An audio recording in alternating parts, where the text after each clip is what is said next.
Hi and welcome back. So, this lecture is about ways of establishing a writing habit. I mentioned this earlier in the course, but this is to give you some practical hints and tips about how you might go about doing this.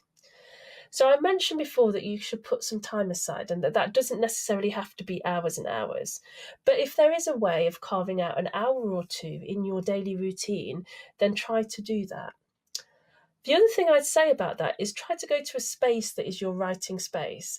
Now, that could be a desk or a room or an office in your house, or it might not. It might be a favourite cafe, it might even be a favourite park. Whatever works for you. The other thing I'd say is to carry a notebook with you if you can, just in case, because ideas sometimes come when we're least expecting them. So, if you've got your notebook with you, that means you've got the chance to write those ideas down before they escape. You might remember them later, and that's great. And in fact, Stephen King, he says that the best way to immortalize a bad idea is through a notebook. But in my experience, I find notebooks really helpful. I don't even necessarily go back and look at them again, but just in terms of firming up in my head what I'm thinking about and what the idea is. So, one of the ideas that I've found useful, and I know other writers find useful, is something called morning pages, which is a concept that was invented by Julia Cameron in one of her books about how to be a writer. Now, morning pages is the idea that you do this first thing, it's the first thing that you do in the morning, as in that's where the title comes from. And you basically write 3 pages. And it doesn't matter what you put in those 3 pages. You're free to put any old rubbish you want. Just get it out of your system and put some words down. You can throw it away later, or you can mine it and pick out the things that might be useful for your project or for your writing in general, or might lead to another story.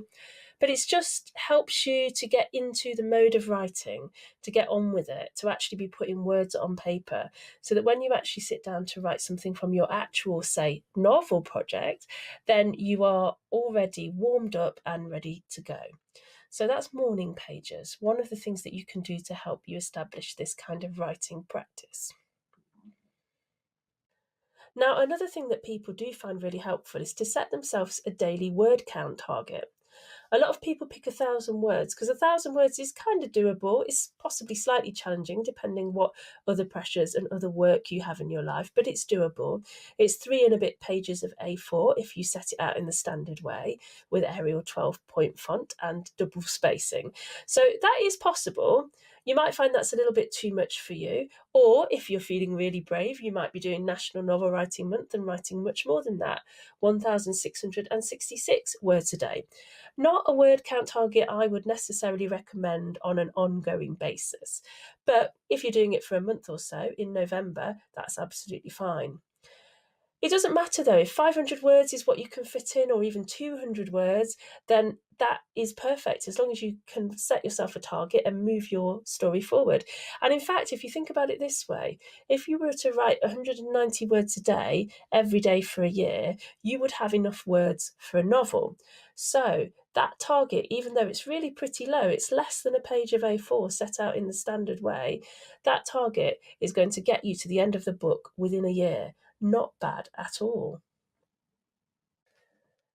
And my final bit of advice on this is just to take this a little bit seriously. I mean, it doesn't mean you have to really think it's the end of the world if you haven't made your word count target one day, but it can be really helpful to give yourself the excuse and give yourself the permission to take this seriously and commit to this project. It's not easy to write a novel, it's quite a big undertaking. You're going to be working for a long time on it. So give yourself that permission. You might want to do a course. Well, you're already there with that, but you might want to do an in person course where you get to meet other writers and create yourself a group of writer colleagues. And you might also want to set yourself your own deadlines. I find this really helpful. If I set myself a deadline, let's say I want to write a first draft by Christmas, it can be quite a loose deadline, and I give myself plenty of time because I'm not too horrible to myself. But it can just be really useful to have something to aim towards, even if you don't have a publisher or editor or agent specifically asking you for that piece of work at that time, just to keep momentum with your own projects. So that's it for this lecture. I hope that that's been helpful in all the hints and tips for how you can establish a writing practice and get going with this. And I'll see you in the next lecture.